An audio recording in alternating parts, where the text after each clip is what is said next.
It's just… body is a play of five elements. So is the world, so is the universe. Everything is a play of five elements. In these five, unless you want to explore mystical dimensions, you don't have to bother about the space. So there are only four. Among the four, 72% of your body is just water. Another 12% is earth, you know. Only 12% of your body is actually earth. Largely it is water, so that's 84%. Another 6% is air. Air is the easiest thing to manage and take charge of because there is breath and you can take charge of it in a certain way. Another 4% is fire. Taking mastery over fire could do many things to you, but because you are householders living in family situation, you don't have to take charge of fire. You can keep it as it is, sometimes you can burn somebody a bit. You need it, right? You're married. Once in a way, if you don't burn them a bit, it may not work.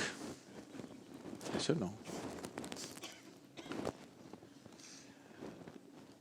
The remaining 6% is space. You don't have to bother about that unless you want to explore mystical dimensions of the existence. To live well, four elements is enough. Fifth one is not relevant for people who just want to live well. It's very important because every substance, all the four elements have memory. Particularly earth and water have a very strong sense of memory. Today, modern science has explored this in a big way and they are proving to you that water has tremendous memory. Particularly about water, much research has happened. If I go to a new place, something sensitive, something important, if I go, I don't go and talk to the local guide. I'll just look for an unbroken rock, something that's not been touched and broken. I just go and sit. I know everything about the place because there is a phenomenal memory out there. So with water, and water behaves in a certain way depending upon what type of memory it carries. It's from this, people are going to consecrated spaces or temples and dying for a few drops of water because the water has the memory of the divine. They want that water to get into them, that's what tirth means. Tirth means water which has the memory of the divine. You want that water which has a good memory to go into you. So, always your grandmothers were aware of this. They told you if somebody gives you water, first you must look at their face, not what they're giving you. Somebody gives you something to eat, don't look at the food, look at the person. How are they giving it? They need not chemically poison this. Just with the emotion and thought, things can go bad. So this is no more a grandmother story. This is scientifically proven now that this happens, that water has memory. You can either turn this sweet or make it bitter with your rubbish. If you can cause sweetness and bitterness for the water which is in this tumbler, can't you do this to the water that is here? So if you just make the waters within you sweet, you will become 72% okay. Okay? Another 12% of earth if you do, 84% you're doing great. Air, if you maintain it, 90% you're doing great. Fire, if you want to purify, it's much more work, it takes much more to purify the fires in you. Fire is in different ways. We call this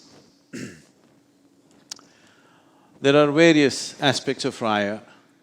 There is reproductive fire, there is digestive fire, there is mental fire, there is heart fire, and there is inner fire. There are 5 dimensions of fire. These 5 are difficult to work for ordinary people, it takes a lot of discipline. But the 3 can be worked at. The reproductive fire, the digestive fire, and the mental fire can be worked at very easily. Very easily means with little effort, one can do that.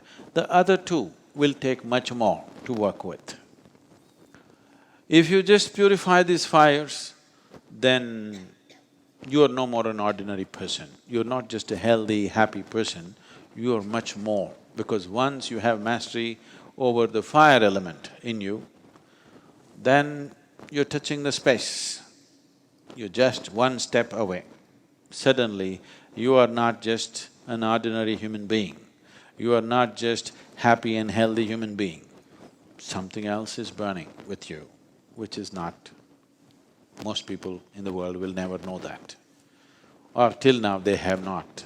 Our objective is everybody should know it. If you took charge of the fire in your groin, the fire in your belly and the fire in your mind, how many miraculous things you could do with this life? How much mastery you would have and how well you could live, how consciously and how much by choice you could live rather than be a slave of compulsiveness, isn't it? Yes? This is not about denying yourself this or that. This is just about everything happens by choice for you, not by compulsion. So, taking charge of the elements is the most fundamental form of yoga. And all yoga, whatever kind of yoga, everything is an offshoot of Bhuta Shuddhi. Either it is on the track or it's gotten distorted, but everything is an offshoot of this.